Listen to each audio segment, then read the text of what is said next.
Hey guys, it's Entoma Zeta. I'm here with my Mikanko deck that topped the regionals that recently occurred in Alaska, and I just want to show you what the deck does, and I want to show you the benefits of the assault package. I got top 5. Now, I would get top 4, but there was an incident that occurred. Basically, I didn't call someone who stalled me, so I lost to the stall, and he Scarlight cheesed me at the very end for burn. But besides that, the deck performed really well. We played against a Traptrix player, an Unchained player, a Salamangreat player, a Mannadium player, which I lost to, and then for the final match, we fought against a Lab player, and I won that. So 4-1, really good deck. So for our Mikanko monsters, we're gonna have 3 Ohime, 3 Prep, which is basically just a copy of Ohime, 2 Hare, and then we're gonna have 2 Huli. Next we have our assault package, so we're gonna have 1 Side Reflector, 1 Assault Beast, 1 Assault Mode activated, and then just 3 E-Tele to get the Side Reflector out for combo start. So what this package does, it essentially lets you get a free Synchro for a level 5 to 9. You can manipulate Assault Beast level to make it a 5 to 8, and then Side Reflector is a tuner 1, so you can make a 5 to 9 if you want to increase Assault Beast level and whatnot. Next are Mikanko Spell and Traps. So we have 3 Abrisk, we have 1 Fire Dance, 1 Mayo Washidori, 2 Ceremony, and then 1 Spirit Walk. Next are the generic going second monsters, so 1 Pankratops, already know what it does. 3 Lava Golem, we do not need our normal summon really, so it's good to run, and the burn effect is really relevant in games. And then we have our Kaiju package, so it'll just be 2 Thunder, 1 Among Us Sticky String Kaiju, and then 1 Gamma Seal. And then just because it's Kaiju package, also are 2 Interrupted Slumber. These are really good, and they have a lot of synergy with Abrisk, because you can use these effects. You can tribute 2 other omni-negates, Abrisk get back, and then tribute 2 more monsters. So it's really good. Interrupted Kaiju Slumber is just a Raigeki. I didn't draw it this the tournament, but it can also bait out Ash, so it's a really good interaction. And when it's engraved, you can banish it, and then get your recursion with your Kaijus. So next are all our generic spells, so we're going to run 3 Hidden Armory. Anomalous return mill 1 from the top of your deck has cost, and you cannot normal summon, but you get a free equip spell, any equip spell from the deck. It's really good. It has a lot of synergy with our next card, which is going to be Double-Edged Sword. Double-Edged Sword, it gives your the monster 2000, so you give it to your opponent. They get 2000, and then you both take the battle damage. But since Mikankos can't take battle damage, they take both of the battle damages, so you can OTK really easily with this card. And next is our 2 Lightning Storms. There's just a lot of back row right now, and I think I got Book of Eclipse 6 different times, so it's really good for back row. Just getting rid of an omni-negate also is really good. Next is our 1 copy of Harpies, came up a lot. I really like the Harpies, I want to switch it out. Finally, the 1 copy of Triple Tactics. I was only able to secure 1 before the tourney and before I had to submit my deck list, but it came up a lot and I really liked it. So now we're going to our extra deck. For Synchros, we have 1 Power Tool Braver Dragon, 1 Infernoble Charles, and 1 Black Rose. So these 2 are level 9s, this one's a level 7, so you can make them easily with the assault package.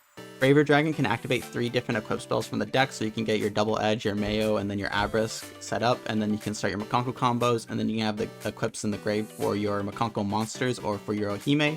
It has an effect where you can send an equip card you have currently to negate or change the battle position of your monster, which is actually really relevant. Infernoble Charles is really good for our equip spell deck. We can make it generically, and once a equip card is activated, you can pop a monster, and then we make this into the Link 1 Great Charles, which I'll show you later, which makes you get a spell and trap negate, so it's really good going first, if they make us go first. And then the Black Rose is really good. It's just good for outing negates, or just getting rid of a board that you really don't want to play against. I made it, it's really good. I would like to keep these 3 no matter what. These are really good synchros. If you have any suggestions, put it in the comments below. So next are our Link monsters. So we have 1 Salamangreat Aljamar, so we can normal summon Mikanko, send it to the grave, and then we can Mayo Washi dance it. Next is our IP. IP is just really good generically, so I like to keep it. Nightmare Unicorn, you make IP and then you go into the Unicorn and then shuffle. Borosoul Dragon, it comes up sometimes, but I didn't come up in this tournament, but it's just really good generic monster to make. Apollosa is really good. Didn't make it, but it's always good to have in the extra deck. Chaos, Goddess of the Closed World, you can make it easily in Mikanko, and I didn't make it, but if I ever needed to, I could have, and it can get rid of towers that you can't get rid of. And last, we have Emperor Charles the Great. It's a Link 1 that you use Charles with an equip spell equipped to it as material. It's really good. It's the negate. You get the search at the end. You get a pop. It's just a really good card. It's 3,500. It's a really good going first option, and if you can't end the game on turn 2, if you can make it, it's really nice. And finally, for XYZs, we have 1 Fortune Tune, 1 Phantom Knight the Break Sword, 1 Down Nerd, 1 Zeus, and 1 Vampire Daphne. So Fortune Tune and Break Sword are obviously to go into the Down Nerd, into the Zeus. Break Sword's good because it just has 2k attack and you can out some annoying back row with it. Fortune Tune's really good because it just can stay alive. Down Nerd is just for extra material for our Zeus. Our Zeus is just like control. It's a really good monster. And then Daphne is if you can take your opponent's monster so you can triple attack, or if you have Mikanko Rondo in your deck, you can take your monster and then make this with that monster in Ohime, and then you have a bunch of advantage with that card. So. And finally for our side deck, we have a 1 Nini, 1 Rivalry, 1 Axe of Fools, and 1 Metal Silver. This is all a package. So when Nini is equipped with an equip card, she can take a opponent's monster for the end of the turn, which is really nice. Mikanko Rivalry just says if you control Mikanko, you can activate an equip spell from the deck and choose a target, which is really nice. Axe of Fools is a negate that gives 2000 attack to your opponent's monster, which is really good for us. And it burns them for 500 each of our standbys, so it's good in time.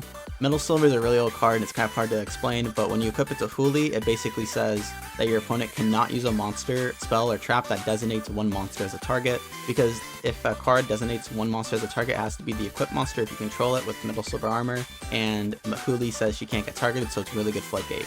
Next are going to be your Floodgates if you go first, so Super Ancient Organism, you don't make anything level 6 or higher besides Zeus, so it's really good.